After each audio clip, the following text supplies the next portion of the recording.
नमस्कार, मैं हूं सुशांत सिन्हा और इस वक्त की बड़ी खबर आपको बता दें। जम्मू कश्मीर के बनिहाल में हुए ब्लास्ट केस में बड़ा खुलासा हुआ है। बताया जा रहा है कि आतंकियों की प्लानिंग बनिहाल में पुलवामा जैसे बड़े आतंकी हमले को अंजाम देने की थी, लेकिन आतंकी हमला करने से पहले ही कार छोड़कर फरार होने में कामयाब हो गया। जांच एजेंसियां इस ब्लास्ट की हर एंगल से जांच कर रही हैं। जिस कार में यह धमाका हुआ उसमें यूरिया, ऑयल और सिलेंडर होने की बात कही जा रही है। दरअसल जवाहर टनल के पास जिस वक्त ये धमाका हुआ उस वक्त वहां से सीआरपीएफ का काफिला गुजर रहा था। राहत की बात यह है कि धमाके से काफिले की एक बस को मामूली सा नुकसान हुआ है। सीआरपीएफ के किसी जवान को कोई नुकसान नहीं हुआ।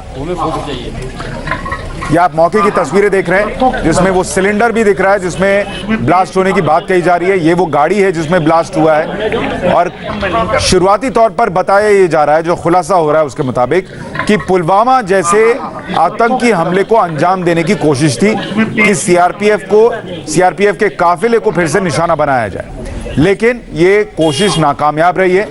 बड़ी आतंकी साजिश नाकाम रही है। निशाने पर सीआरपीएफ के जवान थे, लेकिन वो तमाम जवान अभी सुरक्षित हैं।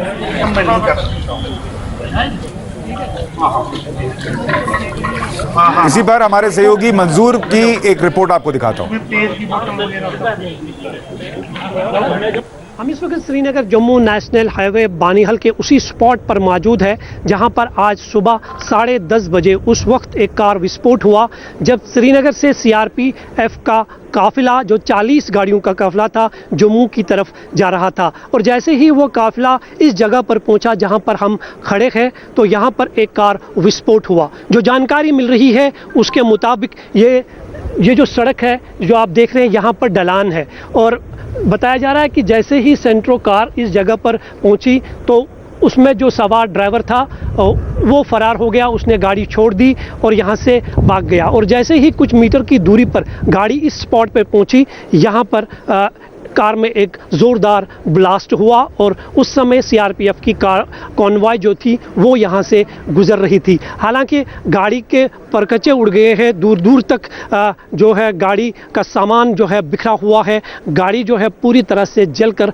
तबाह हो चुकी है और अभी इस वक्त जांच की जा रही है, क्योंकि गाड़ी में से कुछ यूरिया मिला है, जो बताया जा रहा है कि जिससे ये अंदाज़ा लगाया जा रहा है कि ये एक सुसाइड अटैक था। जिस तरह से पुलवामा में हमने देखा था कि एक कार ब्लास्ट हुआ था जिसमें 40 से ज़्यादा सीआरपीएफ के जवानों की जान चली गई थी, और जिस तरह से वहां पर वो धमाका हुआ था वहां पर भी इसी तरह की ढलान थी। जैसे ही सीआरपीएफ की कॉन्वॉय उस ढलान से ऊपर चढ़ी तो एक जोरदार धमाका हुआ। तो यहां पर भी उसी जगह को चुन लिया गया, लेकिन उससे पहले ही ड्राइवर जो है उसने अपनी स्टीयरिंग छोड़ दी और गाड़ी जो है वो यहां पर पहुंची कुछ मीटर की दूरी पर, जिसके बाद एक जोरदार धमाका हुआ। हालांकि धमाके की आवाज़ करीबन 1.5 किलोमीटर एरिया तक सुनाई दी गई है, लेकिन अभी तक ऑफिशियली इस बात की पुष्टि नहीं हो पाई है कि किस तरह का ये धमाका था। ये माना जा रहा है फिलहाल जो जांच में सामने आ रहा है कि ये एक गैस सिलेंडर ब्लास्ट था, लेकिन कार में जिस तरह से यूरिया मिला है या बाकी चीज़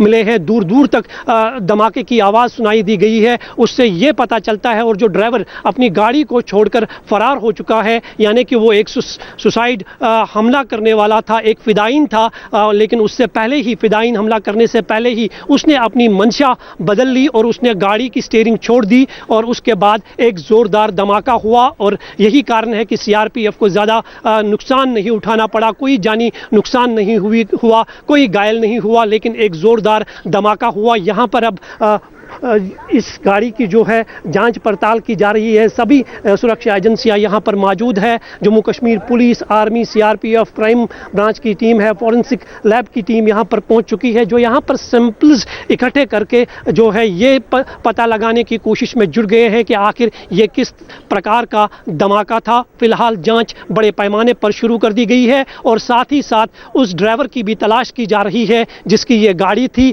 और ये जानने की कोशिश की जा रही रही है कि आखिर ये गाड़ी किस तरह से यहाँ पहुँची, क्योंकि कॉन्वॉय के दौरान किसी भी सिविलियन गाड़ी की मूवमेंट नहीं होती है।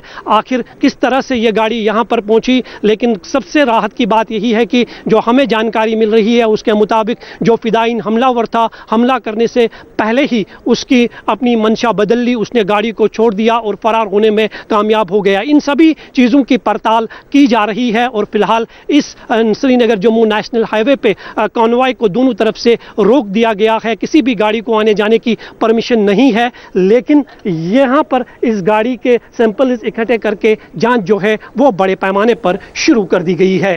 कैमरामैन मोहम्मद असलम के साथ में मंजूर मीर, इंडिया टीवी, बानीहल।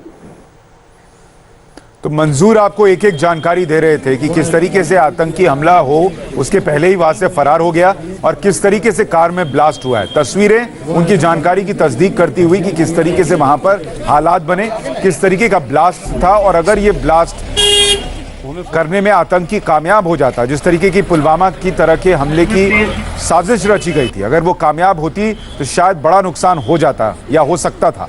लेकिन ये आतंकी साजिश नाकाम हुई है। सीआरपीएफ के जवानों को निशाना बनाने की जो कोशिश थी वो कोशिश नाकाम हुई है। और बड़ी खबर हम आपको इस वक्त बता रहे हैं कि पुलवामा जैसे हमले की साजिश नाकाम हो गई है। बनिहाल ब्लास्ट केस में यह बड़ा खुलासा है कि पुलवामा जैसे हमले की साजिश रची गई थी और यह साजिश नाकामयाब हो गई है। लेकिन अब सवाल यह है कि जो आतंकी फरार हुआ वो कौन था, किस तरीके से इस साजिश को अंजाम देने के लिए तमाम तैयारियां की गई थी, गाड़ी किसकी थी, उसमें जो ब्लास्ट के लिए सामान पहुंचा वो कैसे पहुंचा, साजिश किसने रची थी, मास्टरमाइंड कौन था, ये तमाम ऐसे सवाल हैं जिनके जवाब अभी मिलने बाकी हैं। लेकिन पहले भी इस बात का जिक्र हो रहा था कि आतंकी पुलवामा में जो हमला हुआ और उसके बाद भारत ने जिस तरीके से एयर स्ट्राइक करके जवाब दिया था पाकिस्तान को, उसके बाद ये संभव है कि आतंकी फिर से ऐसी किसी कोशिश को अंजाम देने के लिए आगे आएंगे, सामने आएंगे। और उसी की तस्वीर दिख रही है। आप तस्वीरें देख रहे हैं जम्मू कश्मीर की, जहां पर पुलवामा जैसा आतंकी हमला करने की कोशिश थी लेकिन वो नाकामयाब हुई है। जम्मू कश्मीर से एक और बड़ी खबर है कि पुलवामा में भी आज एक बड़े आतंकी हमले की साजिश नाकाम हुई।